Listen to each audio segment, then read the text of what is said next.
Good. So we're good here?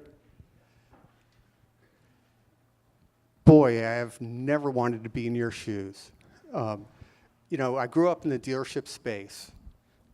And I tell you, for the last 20 years, or almost 2 decades right there, I've had a very safe haven, a very good role within Cox Automotive. And I tell you what, they treated me so well over the years. But we're actually at a point right now, very unique tipping point in our industry. And I'm really glad to be right here where we are right now, because things are about to change. And one of the things you notice different from this conference, from any other conference you've been to so far, is the players here are different. And what does that sign mean? It means things are about to change because outside influence is coming in. So Christian actually is just one of those outside influences. And I want to tee up a few slides to begin, before he begins his talk about people-based strategies. First, a little quick intro about yourself right there. Yeah, where do I fit in? So we just hit the next button, please. Hey, I'm Chris. I founded and run a company called Datalicious, and we're now part of the Equifax family. And you may also have noticed that Equifax is sponsoring the drinks. So anybody who leaves early or asks any difficult questions will not get any drinks. The threat done with. What we actually do, Equifax launched a new business unit called Data-Driven Marketing, and they're broken up into four areas, which are sort of depicted here: link, reveal, engage, and measure.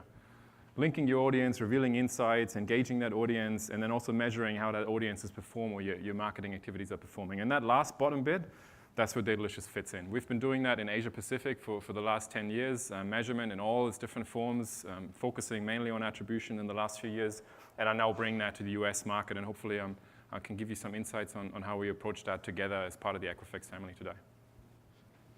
So for myself, I'm retired right now, apparently. And so in my retirement, what I did was help Brian actually put together this last book. There's a lot of very good practical advice in the book. We're going to cover just a little bit of it for just a second, but I think you're going to really enjoy working on this. But I'm going to start out actually with, the thread of my life when I was a kid and everything else. And this was the moment at the end of the month and everything else. And I think, Peter, this represents your life right now. It hasn't changed actually very much. How many of you actually agree that this is really a true statement? At the last Tuesday of the month, you still need to move some more units, and you're posed, somebody's yelling at you going, make it happen. And I bet you I know what actually is going through your mind when that happens. You have a lot of questions in your mind. In fact, actually, your head gets polluted with all these little questions, and you get bogged down in the details. It's true. But the real question you want to know is the easy button. A long time ago, I came to a customer, and he said, Auto Trader is not working. And I came up and I said, it's not Autopilot, it's Auto Trader. You have to invest in it too. So at the end of the day, I still actually want to answer that easy button. That's what we're all searching for, is where do you put an extra incremental dollar? But there's a lot of things getting in the way of that making it happen, and we're starting to talk about that. You already know the customer journey is very, very complicated. It gets more complicated just the fact that we now have a big mobile audience to follow and everything else, but there's also a lot of different medias and channels that we're all chasing and tying together. And the part that we keep on forgetting about is, in these conversations, is it's not about just selling cars, it's actually about the full customer life cycle right there. That's a big part of it. It's actually, what do we do with that consumer, after they bought a car? And I tell you what, if you actually want to save money tomorrow, I bet you about 20%, 30% of your ad budget that goes into remarketing is somewhat wasted, because you're actually sending a message to somebody that just bought a car instead of actually sending them a loyalty remarketing message. And that's about to change. You're going to see that. The other thing is, it gets polluted. That customer journey is that started to talk about that this morning, about proxies. We actually want to be marketing to people, but we put all this other stuff in the way about VDPs. And I got to tell you, first, about what we really want to be doing is measuring people, right? I started to mention that this morning, that That's really our goal. We start out actually looking at sales and leads, and then we cross that divide in digital, and we're no longer doing that. We're actually want to be looking at people. So I've actually been a little guilty over a few years. We want to, as a marketer, you actually want to be driving people from awareness to engagement to interactions that are meaningful, identifiable, and then correlate that to sales. And hopefully, there's some sort of correlation there. But unfortunately, that proxy, we're actually having to inject visitors and VDPs and everything else into the equation. And I got to tell you, I did a sin years ago. I walked into my former CEO's office one time. It was a Sunday afternoon. I said, "Chip, I got the new thing. We're going to push VDPs." And it worked actually fairly well for a little while. SAR was growing and everything else. You could actually start to see a correlation. The one guy that was listening in on that conversation and really got it right was Len Short when he started Lot Lengths. He did something really meaningful with VDPs. I liked what he was doing right there. So that worked for a while, didn't it? And then actually SARS flattened out. There's no correlation between VDPs and sales. I can tell you it doesn't work because they're polluted. But things have changed. When we first started doing this stuff, there was a little bit more correlation right there, but there's two main things that kind of get in the way of VDPs working. One of them is cross-device marketing and things. Over the last number of years, we already know mobile more than dominates desktop right now on all of our websites, and I bet you at cars.com and AutoTrader as well, like that, is dominating. People don't interact with mobile devices the same way that they do with desktop devices. So, in fact, actually, I remember having breakfast with Alex Vetter earlier this year, and he was saying, guess what? Actually, mobile traffic, they don't submit as many leads as they did on desktop. So how can you actually correlate, VDPs and things like that to meaningful sales information when all these devices just by itself actually create disharmony, in the results? The second one we wrote, Brian and I wrote at the very tail end of the book. So don't believe that just because it's at the end of the book, it was the least important type of topic, but we have a great section in there about actually talking about the performance of advertising as a function of distance from the store. Read it. It's a good chapter. Good, meaningful information out of it. I will leave you one thing, though. So I talked about proxies for a second. Proxies, they're just not people. Tomorrow, my good friend Kevin Lesage is giving a talk on engagement. And a lot of other people are starting to talk about engagement. Brian has a great engagement metric built into VistaDash. And there's others in our industry that are starting to head down that path. Guess what? There is a pretty good correlation. It's not great. It's still a proxy to sales, but it's something that next week, just read one part of the book, and you'll be able actually to practically take this part right here and do a better job with your advertising spend by just looking at engagement. Make that change. It's an easy one to start to go down. You don't even have to be perfect at it. But I can tell you actually that visitor counts, that's not a very good metric to follow. But you can see this real data right here that with engagement down below, it has a lot less dips and curves in it. Do you know what this that little dip right there in the middle is? That's Irma. And the sales totally dipped during that time period. And I was able to calculate the relationship between the engagement metrics I was doing to the sales data. And if you actually did engagement on a weekly basis and everything else, I don't even care if you do it right, but just do it better than just doing visitor counts. You're going to predict sales a lot more. You're going to be able to predict what's happening with your marketing budgets a lot more. And so the point is, clicks may actually, you're trying to drive more clicks in marketing. And maybe that translates into more people being targeted. And maybe that increases actually the number of sales that you have. But I guarantee you, without actually a disciplined approach of looking at things like what Christian's about to talk about, is unless you're actually measuring return on ad spend from meaningful traffic and everything else, chances are things may be pointing in the right direction, but your return on ad spend goes negative.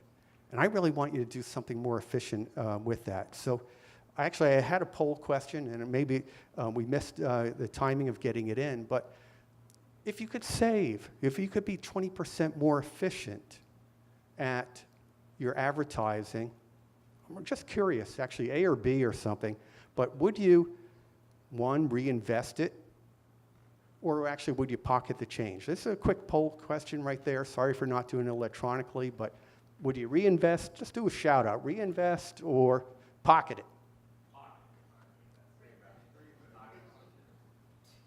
So, good translation, take it away, change the industry.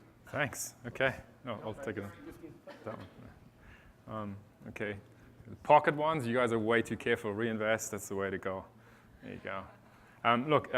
Thanks, Tom, for setting up my presentation and talking about the many things that don't work. Like it's been really great working with Tom on this one. He's been in the industry for a very long time, and he's got a really thorough understanding of the things that don't work, and also has some really good strategies on how to make that better. And that's really how we started working together. So I just want to give you a bit of an insight into a few pilots that we've been running in the automotive space over the last 6 months, and that's really approaches and learnings that we've gained over those last few months. So the way, I guess, we approach solving a lot of these problems that Tom has talked about is what we call people-based measurement. People-based measurement and attribution. And for us, that breaks apart into two different problems. First, it's about building what we call the purchase path, and that's that red bit here. Creating a purchase path on an individual personal level, across devices, across time, that lists and that lists out all the different touch points that this person had, paid, organic, earned, owned. And then in the second step, once we have that path as exhaustive and as long as possible, we then need to figure out how to take the value that was generated at the end of it, whether that was the lead, the sale, the profit, the lifetime customer value. How do we distribute that? How do we decide what touch point gets how much of that credit, that sales credit that was generated? And that's called the purchase attribution. So the whole presentation today is really about those two different concepts and what we're doing here. And I've also got some interesting stats for you in there in terms of how to tie the offline sale of the car back to the online touch points, which is what you guys are all interested in. So the first thing that is super important with regards to the purchase path, and this is one thing that I think that will drive the efficiency of any sort of measurement provider that you're working with, is the ability to manage people IDs. People have many different IDs. They have IP address, they have a CRM ID, they have cookie IDs, 20, 30, 40 of those. Some of them persist, others vanish and change over time. Like if you want to be good at measurement, you have to be really good at the management of identifiers, personal identifiers. So you can take all these different disparate data sets and stitch them together into one purchase path. And that's where I think our marriage, Datalicious with Equifax, has been extremely enlightening for me. I come from a data desert, Australia and Asia. No data is available, and you guys are drowning it in the US. So I'm like in a candy store over here. You know, all the stuff that's here is fantastic. You know. So first thing you need to crack is the measurement of IDs. The main thing that's used for, one of the key challenges to solve, is the fact that people have a purchase path that is usually confined to a device. So everybody here has got at least 2 devices, a laptop and a mobile phone. Probably, if you're a bit more fancy, you got a tablet as well, and then you probably got a media PC at home, and then maybe your daughter has a PC as well, and every now and then you use that because the other one's out of battery. So you have like more and more devices, and that number is increasing. And you have a purchase path on each of these devices.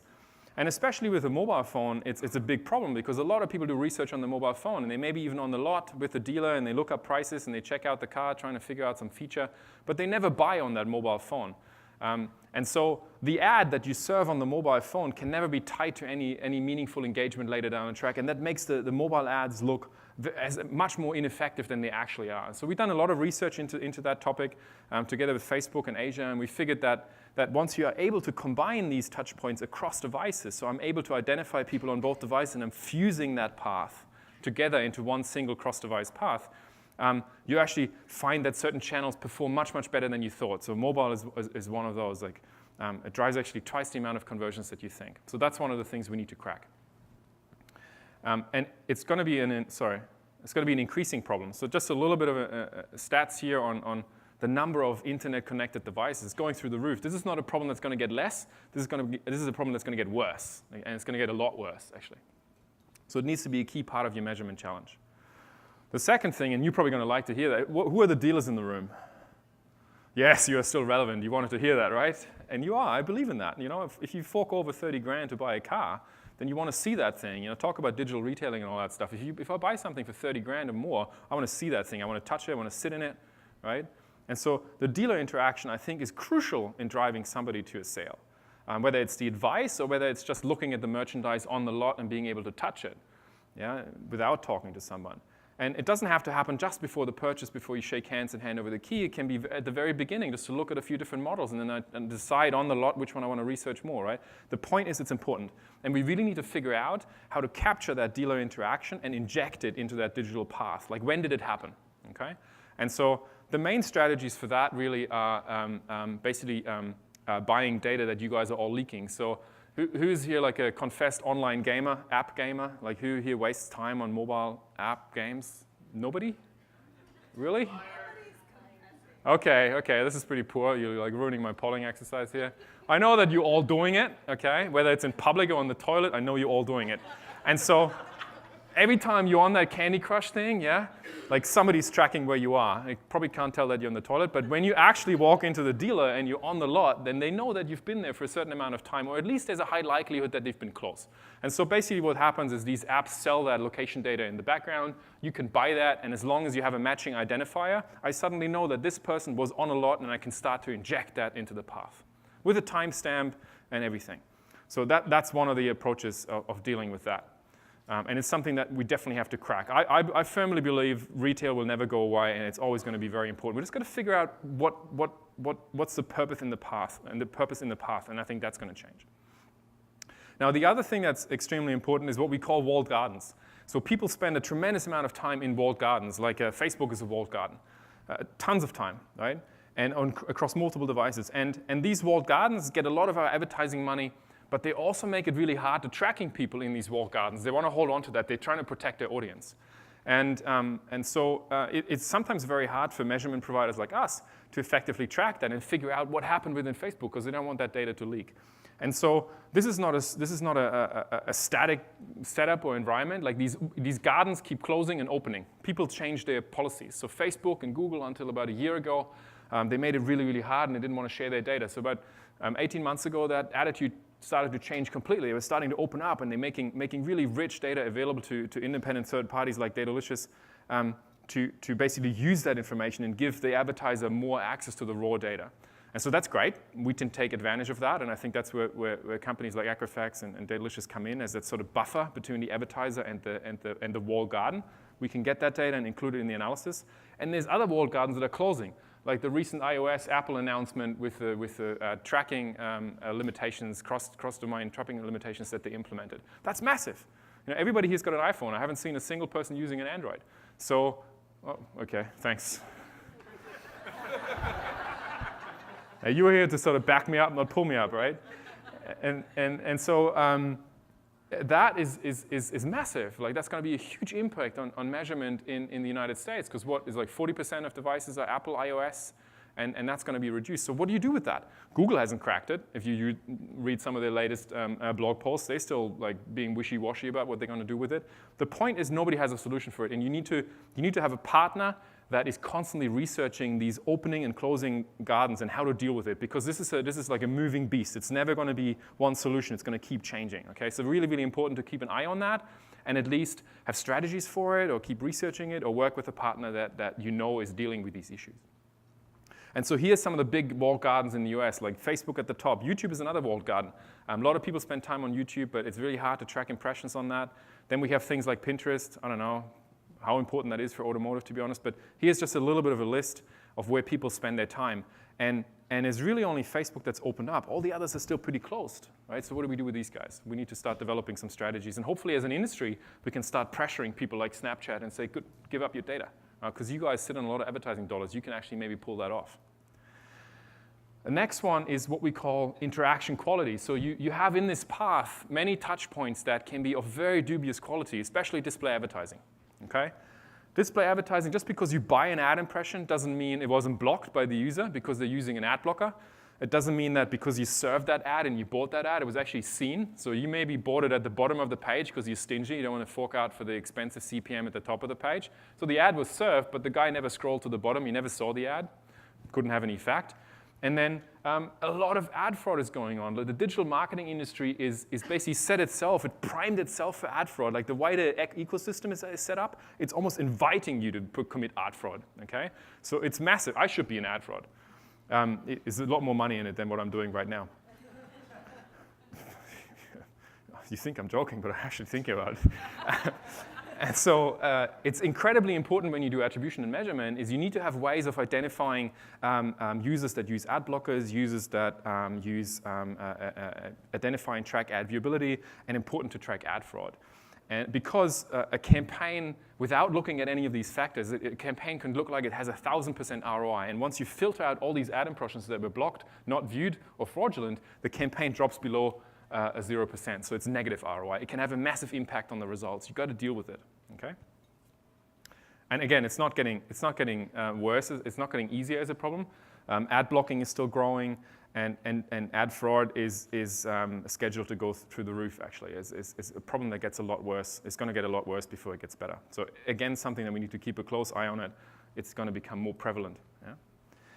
And then finally, the biggest problem probably of this industry is you spend a lot of money online and you're investing a lot of time and effort into keeping your online presence and campaigns updated, but really the sale doesn't happen online.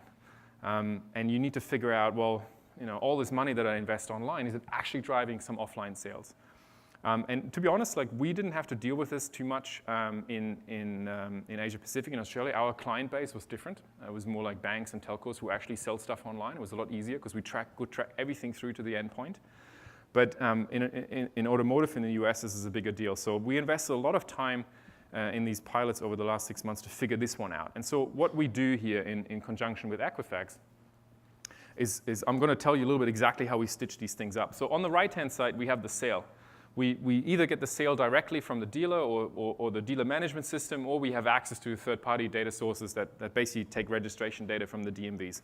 We get that. All that data is usually the key data in there is PII. It's a name, address connected to some sort of VIN. I know that somebody registered a car. They must have purchased it at some point. We take that, we clean it, and we're really, really good at matching that. And basically, we anonymize that information, and at that point, it's matched to the Equifax consumer universe. So all of you guys are in some big universe, and we're able to use that information and match it to a household. Okay, that's the first interesting piece, because we can see what household bought that car, because there's probably a lot of people within that household researching or contributing to that purchase decision. So at that point, it's connected to an offline person ID and an offline household ID. It's all anonymized, but it's connected to that. Now we just got to figure out how we take that offline household ID and offline person ID and tie it to the online activity that's been going on. So the data that sits in the ad service and on the websites and the mobile apps. How do we do that? The first thing we do is we use something called deterministic identity matching, right? So we work with third-party matching partners, but the key term here is plural. We don't just use one. We're not locked into one matching partner ecosystem. We use multiple. Try the first. Does he have a match? No. Go to the second. Doesn't he have a match? Go to the third. We combine them all together, and by adding each one that we add, we get a little bit more of an incremental match. Okay? And once we run out of steam with this, yeah, we then move on to a probabilistic approach, as in using the IP address, and your IP address is usually connected to a zip +4, and so depending on how many people are in that zip +4, we can make a good or a bad probabilistic match. Okay? And that allows us then to tie these online identities to the household. And at that point, we know the various different people that are in a household, what are their online IDs, and how they all group up together into one household. So we can see all the different people in the type of research they've done leading up to a car sale. At the end, we take all that data, we take the advertising log files, the website log files, the car sale at the end, we stitch it all together into that magical purchase path, yeah, across devices, and do our attribution modeling on top of that to figure out exactly what touch point was more powerful, more important in driving the final sale, so the marketer can then focus on that or redirect some budget into that. Christian? Yeah. Can you give our group here a realistic, remember we asked the question this morning, what percentage of those sales you actually could match? That was always timed too well, because it's coming up right now. I didn't set him up to ask that question, but yeah, I can. This is coming right here. So the first match, taking the sale and matching it to a household. Equifax is tremendously good at that. They've been working with addresses all their life. So we get a match rate of about 90 to 100%. If you have clean PII, if you had good PII data that's matched to a sale, I can tie 90 to 100% of those sales to an actual household. The number is probably around 95, 96%. Now, once I've done that, the other side of the equation, the left-hand side, that gets a little bit more tricky. But tying a actual household to an online identity, roughly around 50 to 60%. Yeah, that's the max that we've been able to achieve. Okay. Now, once you put those two together, theoretically, if you say 50% of 90%, the maximum match rate should be 45, right? But it unfortunately doesn't get quite that good. So the absolute maximum match rate that's realistic at the moment, from what we can tell, is in terms of matching an offline sale to an online identity, is around 25 to 35%. Okay? That is awesome. That is ridiculously awesome. Now all you guys are sitting there, oh my God, it's only 25 to 35%. It's just like, you guys are killing me, okay? Now, and I'm gonna, you should be like, yeah! So the reason why this is awesome is I'm going to introduce you to like a new concept now. You're going to learn something here, a statistical concept called margin of error, or the sample size, statistical validity. Okay. Now, guess what? You don't need to match every single sale to get a statistical outcome. And hopefully, this is quite simple stuff. I hope it's not going over your head. The point is, I don't need to measure every single sale to come up and calculate a result with a high statistical accuracy. So, for example, Gallup, the guys that survey Americans to predict the next more important outcome, like the guys that basically said that Hillary was going to win, but then the other guy did. So they survey 500 people a day. That's enough for them to make a pretty good, accurate prediction. Doesn't work all the time, but usually works quite well. Okay? I know I'm probably stepping into it here right now. That's one of the topics I was told to stay away from. But hey, I'm Australian, I'm allowed to. So the next thing is a company called Pew Research. They do like surveys on, what's big in America and what are the trends and what do people think. And so for a nationally representative survey, they only survey about 1,500 people. Now, if I take that, and with that 1,500, what they get at the bottom, that number that you can see there, 3.4%, 2.4%, it means when they survey 1,500 people in a nation of 330 million or whatever it is, the result that comes out of that only has a variance of 2.4%. So they say, all of you guys are 90% likely to buy a car within the next year. That 90% will only be off by plus or minus 2%. So if they say 90%, it may be 92 or 88. And you guys, with a 25 to 35% match rate, if you apply that to the sale, whatever it is, 40 million car sales a year, 70 million new, that works out to be, 27 to 28K sample size per day. That is overkill. You don't need that many to get a really good statistical valid outcome with whatever reports you build. You do not need a 100% match rate. We at Equifax and Datalicious obviously strive to get to 100%, but rest assured, even while we're not there yet, the results that come out of these kind of analyses are very, very valid and very, very solid. Okay? It's already overkill. So that's what we're trying to do, basically to give you a clear view of how many people did your advertising make aware of your product, of the car, how many of these people did you engage, how many of these people did you sell to, and it's always people figures. How many of these people did you service? And the numbers can be quite different to what you're used to seeing right now. It's roughly 40, 50% only of the visitor figures. So all of your reports are basically going to go like that. Yeah? You got to explain these concepts when you do upward reporting, because all your numbers will look worse from one month to the next. Yeah? But hopefully when you do it, you're actually able to improve the magical return on ad spend. So we'll be able to show you, am I attracting more and more, am I making more and more people aware? Does that translate into more and more engaged people? Does that translate into more and more actual sold people without having to rely on any proxy metrics? And we can then also tell you, does the return on your ad spend actually go up or down? Okay? And that's the purchase path attribution part. I can see every single touch point that's leading up to a sale, and I know how much you're paying for that. I know there's $1 a click here, $10 a click there, And we know how much each of these touch points were worth. And we can then compare that against the actual investment, the money that you had to pay for it. And we can tell you, was it worth it or not? Should you invest more in that or should you cut the spend? That's the kind of decisions that we make. The way we do that is by building something called an attribution model. We have this path, and then we're using statistics to figure out exactly how much credit each of these touch points should get. There's a whole bunch of existing models, like the last click model, last touch model, where 100% goes to the last touch point. I think Brian did a really good job of slamming that one. That's definitely the worst. Got to move away from that. Then there's a whole bunch of other ones, like even attribution. Every touch point gets 25%. That's also rubbish. Like seeing an ad and clicking on an ad are totally different engagement levels, right? You just see something you don't care about, and you click something that you really like. Can't get the same credit. That's obvious, okay?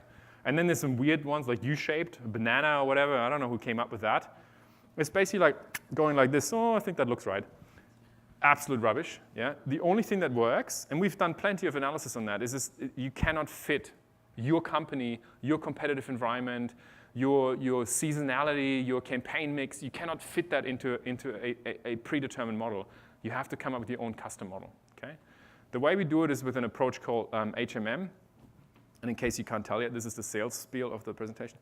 The way we do this is with the HMM approach, which is absolutely superior to any other approach out there. You can totally trust me on that. No, the reason why it actually is, but it's a really smart way of doing this because we can actually, after every touch point, we can tell whether this person was pushed along, closer to the sale, or was pushed back. So I can't just tell you whether you're doing a good job. I can also tell you the points where you're getting pushed back, where there's a potential barrier. Yeah? Plus, I can start not just reporting on how good were you in driving sales at the end. I can tell your brand manager that his awareness campaign was also very good at pushing people into the next stage. So there's something in it for everyone in that approach. And that makes it very different to the usual attribution modeling. All of this stuff sounds really, really complicated. And you're probably going like, please shut up, I want my drink. But it is worthwhile listening because there's a lot of money in this. And do you know what? In Australia, we get paid for this, and the budgets are just comical compared to the money that you guys spend. And it was worthwhile doing in Australia with comical media spends. You guys have ginormous media spends. I love it over here. It's fantastic. Like my job as selling this stuff gets so much easier. On average, what we find in the first year, Forrester's done a whole survey on it, and I know you won't believe Forrester as much as you believe me, but I can confirm it is about 10 to 30% of media spend that tends to be wasted. As in, you do this attribution properly in the first year, you find about 10 to 30% of your media investment is invested in things that never in a meaningful way contribute to a sale. So you can take those 10, 30% and turn them off, and you continue to sell exactly the same. All right, so currently this is your ad investment and the sale that you generate, about 30% waste. You can take that and reinvest it, and then obviously through that, generate growth and incremental. And the bigger your media spend, the more I'd like to talk to you and sell you my services, but also the more the potential ROI and return on ad spend that you can get out of that. And look, we could only really scratch the surface on this topic here, but I don't actually get any revenue from this book, but maybe I should, Brian. But this is a great book to read and get a good education. Maybe not light reading before going to bed, but it's a good one to flick through. Thank you very much. Christian, stay up there. Stay. Couple things that hit me during your presentation. I didn't hear about cable television and smart TVs. Set-top box data is available in some forms from Comcast is represented here, Spectrum Reach. Comcast knows the physical address, knows the IP address, knows some things about that household. How is your organization bringing in set-top box data, or is it still an area while you're here you can make a deal with Comcast and get this shit done? I'd love to, yeah. Okay. No, it's incredibly interesting data, and for us it's just like any other touch point. As long as I have an identifier that goes back to a household and I have timestamped exposure information, we put it into the path like anything else, yeah. And if it's not digital, as in we can't tie it to an individual, we use something called media mix modeling to basically use a more standard approach to sort of figure out how exactly did a TV campaign or a print campaign drive some form of online interaction or sale. We've also heard that smart TVs, with the right permission, right? If a consumer gives the cable company permission, would be able to tell if a specific ad was presented and watched, meaning the smart TVs can actually sense, was there a person in the room while that dealer ad. That seems like a huge way to bring back television or broadcast. That's creepy even to me. Yeah. So that's another, piece. So there's guys like Peter who got the most applause until you came up. So Peter, you've been dethroned. Didn't he sound like Arnold Schwarzenegger a few times? Did anybody was thinking that towards the end? Close my eyes. Thank Arnold, you. The governor of California is here. But here's the point. This is fascinating. With that 25 to 30% match rate, with the ability, some people in this room are spending $100 million a year on advertising. $100 million. That by your estimates, saving them $20 to $30 million. Does Equifax have a product that a dealer group plugs into? Is it a retail product? Is it a project? Is it a custom consultancy? How does Equifax plan to support the Cox ecosystem, the CDK ecosystem? There's so many different things. My question is, holy shit, this is really good. How does it plug in to OEM programs? How does it plug into agencies? Where were? Oh, well, there we go. A little teaser from James Grace. I'm gonna record that actually. Yeah. That's gonna be important, I think. No, it's a good question. And yes, there is a product, but don't think about it as a plug and play and like turn the key and off you go. It's a little bit more complicated. Attribution is not a plug and play thing where you just buy it and run off with it into the sunset and it's going to be amazing. There's a lot of work involved and a lot of customization required. There's a lot of back and forth. Our analysts need to understand you, and it's an ongoing cultural change project almost, okay? We've done our best in productizing all the different components that go into it, but it is a consulting heavy piece. So think about it as a consulting project, as a partnership that will last several years, but we've done our best to productize as much of it as possible to get able to start quickly and to reduce costs, yeah? But it's incredibly flexible and customizable. Great. Questions from the audience for Christian? We have a microphone, Zane. Grab it. Any questions from the audience? Oh, here we go. Oh, there we go. Peter, he's got it. He got to step up here. Come on. Peter, is that you? I want to talk to you later. I apologize. I'll give you a free drink. So it won't be hard. I'm kind of more be kind. curious. Okay. So you found a way to put like all the stuff I was thinking somehow on a PowerPoint slide. So I guess I'm more intrigued by. Was that like a boy crush that you just admitted I don't know. to here? Maybe it's the accent. I'm not sure. Okay.